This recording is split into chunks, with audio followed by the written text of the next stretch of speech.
Good day everyone! Welcome na ulit sa ating daily morning devotional. It's May 4.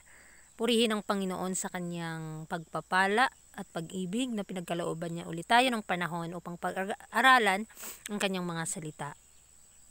Obedience, the test of true religion. Sa Luke 6:44, every tree is known by his own fruit, for of thorns men do not gather figs, nor of a bramble bush gather they grapes. So dito makikita natin na ang bawat puno ay nalalaman ang kanyang bunga. At hindi ito maitatago sa kanyang puso kung ano ang ano yung laman nito. Examine yourselves whether ye be in the faith. Some conscientious souls, on reading this, immediately begin to criticize their every feeling and emotion. But this is not correct self-examination. So makikita natin, pinapalalahanan tayo ng ating Panginoon na saliksikin natin ang ating mga sarili kung tayo ba ay nananampalataya o ano na bang posisyon ng ating spiritual na kalagayan. Maraming mga taong nakikita nila ang kanilang mga sarili at criticize ang kanilang mga nararamdaman. They depend their feelings. But ito yung hindi pagsasaliksik. Kapag nakadepende ka lang sa nararamdaman mo, mali ang iyong ginawa. Bagkus kinakailangan na makita mo ang karakter ng ating Panginoon sa buhay mo at nakabatay ka sa prinsipyo ng katotohanan. It is not the petty feelings and emotions that are to be examined. The life, the character is to be measured by the only standard of character, God's holy law. The fruit testifies to the character of the tree. Our works, not our feelings, bear witness of us.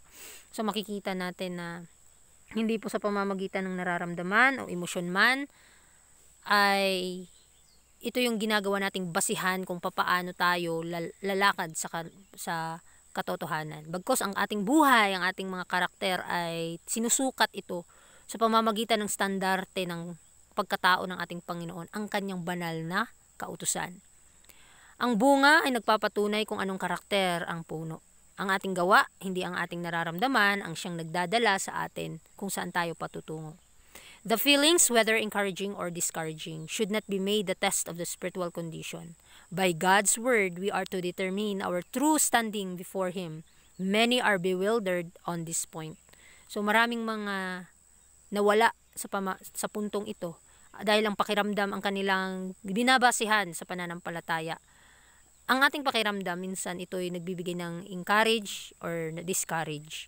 Pero wag po tayo doon nakabase lang.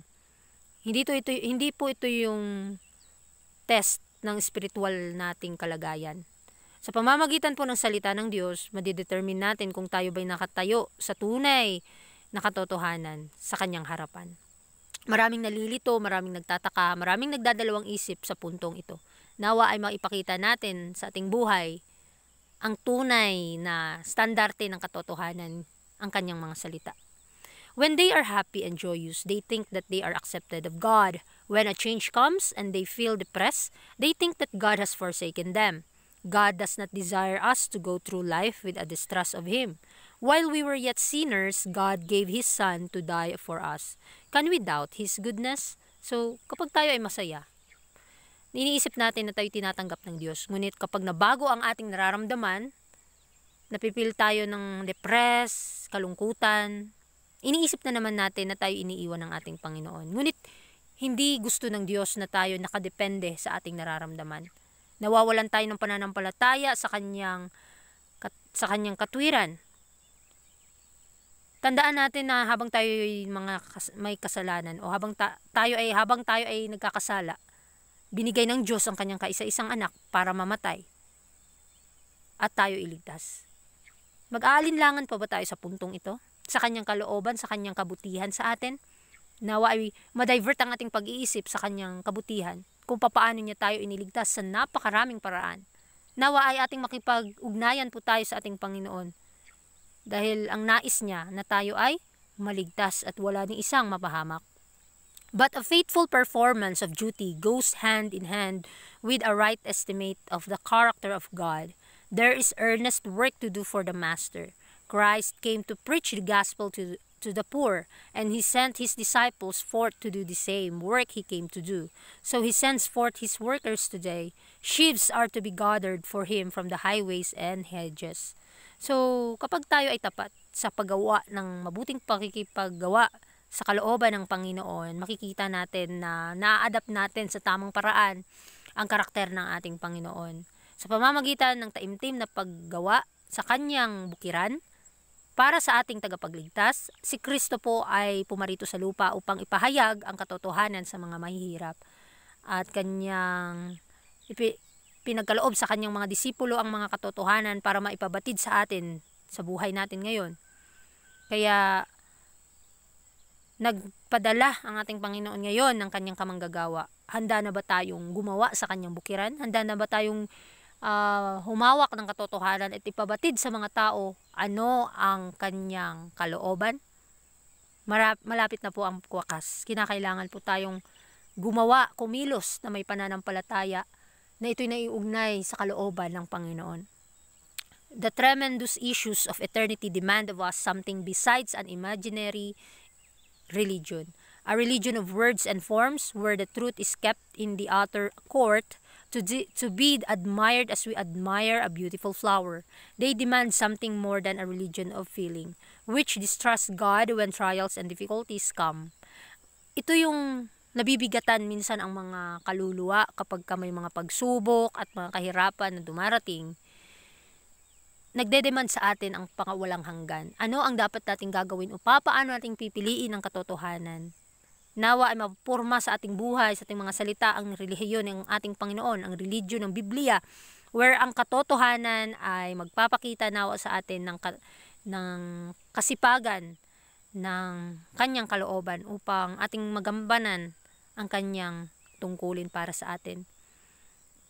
At nagdedemand ito ng something religion than our feelings.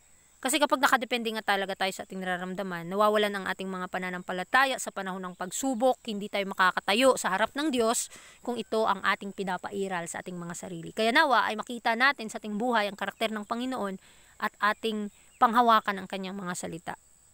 Holiness does not consist in profession, but in lifting the cross, doing the will of God. He that saith, I know him, and keepeth not his commandments, is a liar, and the truth is not in him. But whoso keepeth his word in him, verily is the love of God perfected. So makikita natin dito na ang kabanalan ay hindi ito nababase sa propesyon na iyong naangkin o sa iyong posisyon sa mundo. Ang kabanalan is a lifetime process, is a daily obedient na kinakailangan nating gampanan.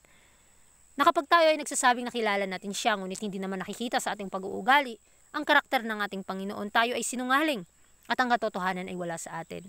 Nawa ay sa ating mga salita ay may ipapakita sa ating mga gawa. Ano ang katotohanan? Ano ang kanyang kalooban? Nawa ay sundin natin ito. Ipanalangin po natin sa Panginoon na magampanan natin ang napakaliit na bagay na magbibigay sa kanya ng kaluwalhatian sa lahat ng pagkakataon habang may pribilehiyo pa tayong pinagkaloob sa atin ngayon. At sa ating buhay, habang tayo naglalakad dito sa mundo, ipakita po natin sa ating mga kasama, sa ating mga nasasalamuhan ng mga tao, ano ang tunay na katotohanan at sino ang Diyos na ating pinaglilingkuran. Dahil kapag tayo ay tumupad sa kanyang kalooban, sa pamamagitan ng pag-ibig ng Diyos at sa kanyang biyaya, tayo ay ginagawa o pinapabanal ng kanyang mga salita. Kaya sa umagang ito, nawa ay mapansin natin, maipakita natin sa ating buhay kung ano ang dapat nating gagawin. Dahil ang pagsunod, ito ay batayan sa tunay na relihiyon. Kapag sumunod lamang po tayo sa ating Panginoon sa napakaliit na bagay hanggang ito'y lumaki at lumago sa ating buhay, nawa ay matanim sa ating isipan kung ano ang dapat nating gawin, paano siya parangalan. Dahil sa ating paglakad, minsan nadadapa pa tayo panahon sa pagsubok, nadidiscourage pa tayo sa panahon ng kalungkutan, ngunit ang Panginoon ay He always comfort us. He always care for us because He love us. Tandaan natin, panghawakan lamang natin ang kanyang pangako na hindi niya tayo iiwan. Bibigyan niya pa tayo ng kalakasan para makapanagumpay at sa mga huling araw tayo ay makapanagumpay nga. Kaya Muli, marami pong salamat sa inyong pakikinig. Nawa ay matanim sa ating puso't isipan ang pagsunod sa ating Panginoon. At ito po'y magbubunga ng kanyang katwiran. Ang bunga ng banal na Espiritu ay maipapakita sa ating mga gawa. Marami pong salamat muli sa inyong pakikinig and God bless po sa ating lahat.